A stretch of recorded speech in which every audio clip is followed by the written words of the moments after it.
Se você olhar os últimos 20 anos de futebol europeu, vai perceber que existe um time que virou praticamente sinônimo da Liga Europa. Se o Real Madrid é a cara da Champions League, esse time aqui é a cara da Europa League. Até porque se você fala de mata-mata em futebol europeu, de time que cresce na dificuldade, é até bizarro falar isso, mas além do Real Madrid, você pode incluir o Sevilla nessa lista. Eles são, de fato, o Real Madrid da Europa League. Só que nas últimas temporadas, o clube vem enfrentando uma crise financeira gigantesca e já flertou com o rebaixamento em algumas temporadas. Mesmo trazendo alguns jogadores muito grandes, como o próprio Sérgio Ramos, ainda assim o Sevilla vem tendo muitas dificuldades de ser minimamente competitivo. Claro que você nunca esperava que o Sevilla fosse ser aquele clube que disputasse títulos de La Liga com Real Madrid, Barcelona e até o Atlético, mas era um time que conseguia se manter consistentemente na parte de cima da tabela, eventualmente se classificando para a Liga dos Campeões e Ligas Europas, nas quais eles ganhavam. Então o que aconteceu pro Sevilla aí, de um time que é o rei da Europa League no século XXI, para um time que agora tá na beira de um colapso financeiro e brigando contra o rebaixamento? E o curioso é que mesmo com esse momento de desespero de hoje, o ponto de partida da nossa história é um outro momento de desespero do clube lá nos anos 90. Porque nessa época o Sevilla era um clube totalmente quebrado, que não tinha rumo nenhum e vivia trocando de treinador e presidente praticamente todas as temporadas. Eles tinham sido rebaixados para a segundona em 1997 e passou boa parte do final daquela década na segunda divisão com campanhas desastrosas. E só em 4 anos eles tiveram 4 presidentes diferentes e nada menos que 10 treinadores no comando do clube. É um daqueles times que você dizia que está condenado ao fracasso. E foi nesse cenário que surgiu um nome que mudaria tudo: Monchi. O Monchi é um ex-goleiro do próprio Sevilla e foi formado nas categorias de base do clube. Ele assumiu então como diretor de futebol da equipe em 2000 e o que ele fez foi praticamente uma revolução interna.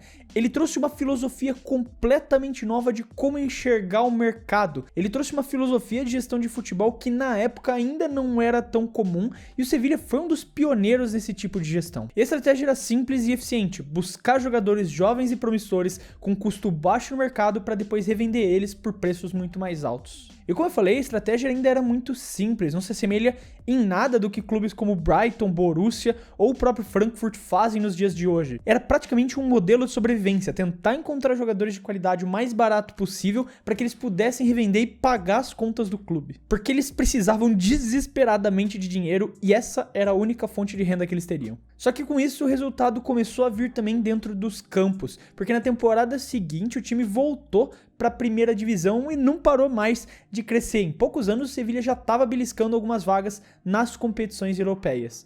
E a partir de 2006, essa transformação começou a ficar impossível de se ignorar, porque eles venceram a Europa League pela primeira vez e depois ganharam de novo em 2007. E o que parecia só uma boa fase do clube começou a se tornar a identidade deles.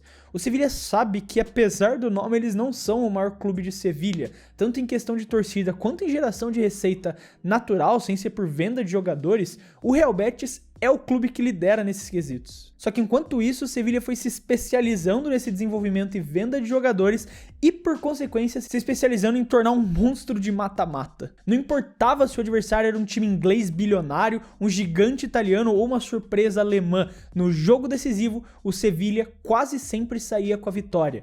Entre 2014 e 2016 veio uma sequência impressionante de 3 títulos seguidos de Liga Europa. Sendo que um desses títulos, o de 2016, foi em cima do Liverpool, que eles venceram por 3-1. O clube então começou a se tornar essa máquina de revelar e de potencializar jogadores. Você teve por lá passando vários nomes como Dani Alves, Rakitic, Sérgio Ramos, Jesus Navas, Ben Yedder, Koundé, Diego Carlos, todos comprados por preços muito baixos e vendidos com um lucro gigantesco. O Sevilla então começou a se consolidar como o maior campeão da Liga Europa, com 7 títulos. Se tornou esse verdadeiro símbolo de superação, um time que era copeiro, que sabia sofrer e que sempre crescia quando o jogo era decisivo. Só que, como muitas grandes glórias no futebol, esse também tinha prazo de validade. Os primeiros sinais de que as coisas começariam a dar errado veio lá em 2017. Porque o Monchi, o cérebro por trás de toda essa revolução, decidiu deixar o Sevilla. Ele aceitou um convite para ser diretor de futebol na Roma, na Itália.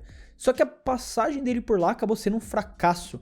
Na tentativa de transformar a Roma num time mais jovem, mais competitivo, ele apostou em várias contratações arriscadas, ele trouxe jogadores caros que não renderam muito, e o time foi caindo de desempenho. Do segundo lugar que a Roma tinha antes dele chegar, terminou a última temporada de Monte só na 6ª colocação. O trabalho lá foi tão questionado que o próprio clube acabou encerrando o ciclo com ele antes do previsto.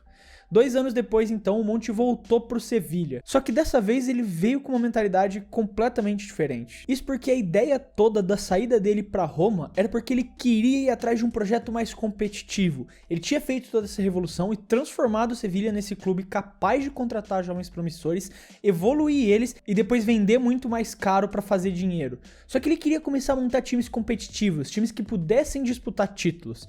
Ele foi tentar fazer isso na Roma e não deu certo.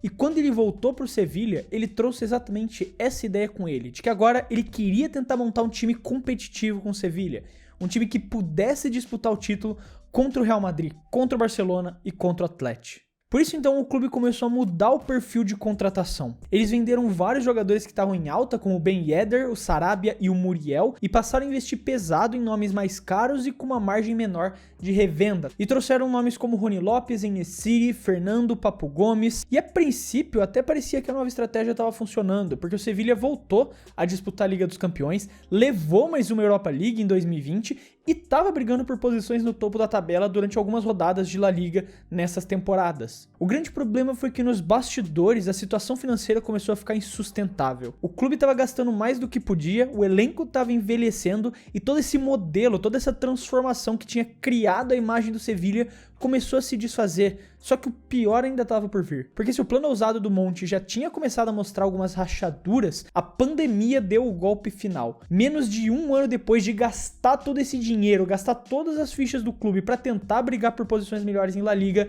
o mundo inteiro parou e o caixa do Sevilha também. O clube que já estava gastando acima do que podia, viu as receitas despencarem. Sem arrecadações com bilheteria, com acordos de patrocínio, sem novas fontes de renda, o Sevilha passou a acumular déficits ano após ano.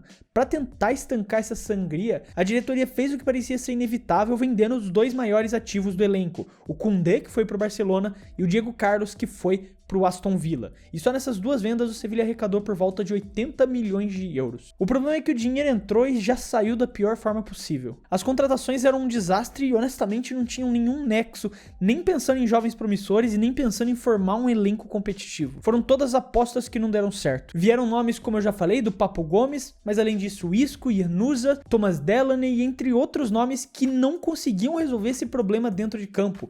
Muito pelo contrário, faziam com que o elenco começasse a envelhecer e perder a intensidade. E esse modelo que tinha feito o Sevilha um exemplo de gestão no futebol virou uma caricatura do que o clube um dia foi. Virou um clube que gastava mal, contratava pior ainda e o time dentro de campo virava uma bagunça. E foi aí que veio o inevitável, o colapso técnico deles. E a temporada 2022-2023 foi o retrato perfeito desse caos. Porque o Sevilha começou o campeonato com o Julen Lopetegui, o técnico que tinha levado o clube a boas campanhas em anos anteriores, mas com o elenco completamente desmanchado e sem peças de reposição à altura, eles entraram numa sequência horrorosa de derrotas e empates. Logo nas primeiras rodadas, o Sevilha já estava afundado na zona de rebaixamento. Por conta disso, o Lopetegui foi demitido. E a solução encontrada foi trazer o Jorge Sampaoli. E eu não preciso nem dizer o que acontece quando você traz o Sampaoli. O Mr. Mas Refuerzos, num time que não tinha dinheiro para gastar, eu não preciso nem dizer que não deu certo. O time do Sampaoli continuou completamente desorganizado, a defesa era muito mais vazada e a pressão sobre o clube só aumentava mais. Até o momento que o clima se tornou insustentável e ele também foi demitido e o clube se recorreu a um terceiro nome, José Luis Mendilibar, que era um técnico já veterano no futebol espanhol, mas sem muito prestígio, só que tinha exatamente essa fama de organizar times em situação desesperadora e ajudar eles a escaparem do rebaixamento. E de forma surpreendente até que funcionou, porque sob o comando do Mendilibar, o Sevilha conseguiu escapar do rebaixamento, terminando o campeonato em 12º lugar, só que o grande feito foi mesmo o título de Europa League, porque mesmo jogando muito mal em La Liga, ele renasceu na competição europeia, eliminando Manchester United, Juventus Juventus e na final vencendo a Roma de José Mourinho. O que foi mais uma taça para a coleção, La Sétima, outro título de Europa League na história do clube. E era exatamente isso que você imaginava do Sevilla, não a campanha ruim em La Liga, mas exatamente esse time que tinha essa garra, que tinha essa resiliência, que era um time especialista naquela competição e sabia como vencer ela. Só que esse título foi mais uma maquiagem para disfarçar todos os problemas que estavam acontecendo nos bastidores do clube. O elenco continuava envelhecido, o técnico continuava, querendo ou não, limitado e o dinheiro do clube continuava inexistente. E as coisas foram desandando até a gente chegar na temporada atual de 24-25, onde o Sevilla começou o ano com seu elenco mais fraco em décadas e a crise financeira atingiu níveis tão bizarros que a própria La Liga puniu o clube, limitando o orçamento salarial deles a apenas 2,5 milhões de euros, que é um dos melhores da elite espanhola.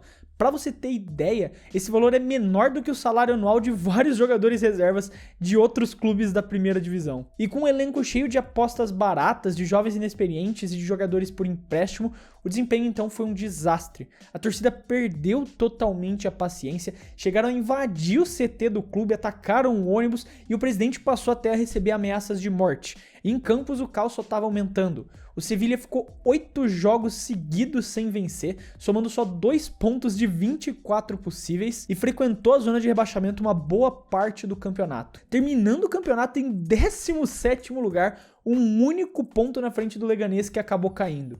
E para piorar, também tiveram um vexame na Copa do Rei, sendo eliminados ainda na terceira fase contra o Almeria da segunda divisão. Um time que nem sequer conseguiu subir para a La Liga, caindo nas semifinais dos playoffs. Ou seja, a temporada de 24-25 foi o fundo do poço do Sevilla. E com esse cenário desastroso, o Monte deixou o clube mais uma vez e foi trabalhar ao lado do Unai Emery no Aston Villa da Premier League. No lugar dele, o Sevilla apostou em Victor Horta, o ex-diretor do Leeds, para tentar reconstruir o clube. E o plano com o Victor é exatamente de tentar voltar às raízes do clube. Nada de contratações caras, nada de tentar dar um passo maior do que a perna. E sim focar na essência que construiu o Sevilla e fez ele ser, querendo ou não, um dos principais times da Espanha, um dos times que disputavam títulos todas as temporadas na Europa League. A ideia é voltar a procurar jogadores jovens de mercados alternativos que não tenham tanto valor agregado para que eles contratem, potencializem e vendam mais caro nas próximas janelas. Só que conseguir voltar para esse modelo não ia ser fácil, porque a situação do Sevilla tá tão ruim que eles precisaram fazer um empréstimo de 100 milhões de euros no banco para conseguir começar a fazer suas contratações em primeiro lugar. Além de ter uma reformulação completa interna, com salários cortados, vários jogadores tendo o contrato rescindido só para conseguir manter as contas em dia, porque tudo aquilo que eles tinham construído, exatamente ser aquele time que funcionava no modelo, que dava certo, agora eles voltaram para estaca zero e vão precisar recomeçar mais uma vez. Já são 3 temporadas longe da parte de cima da tabela e 2 longe das competições europeias. E o sentimento que você tem quando você olha qualquer jornal, qualquer portal que cobre o Sevilla, é de que o pior ainda tá por vir. Esse nem é o fundo do poço. O Sevilla foi exatamente daquele símbolo de gestão inteligente para um clube em total crise financeira, de rei da Europa League para um time que luta contra o rebaixamento até a última rodada. E agora a grande pergunta que fica é: será que o Sevilla vai conseguir se reconstruir? Ou esse ciclo de ouro já ficou para trás? E agora a gente também tem o Discord oficial do Clube do Fute, que a gente tá discutindo bastante durante os jogos do Mundial, conversando sobre as notícias que vão saindo também, sobre os jogos, debatendo ao vivo. Então se você quiser fazer parte, clica no link que tá na descrição do vídeo para você entrar no Discord oficial do Clube do Fute e poder fazer parte de toda a discussão durante o Super Mundial.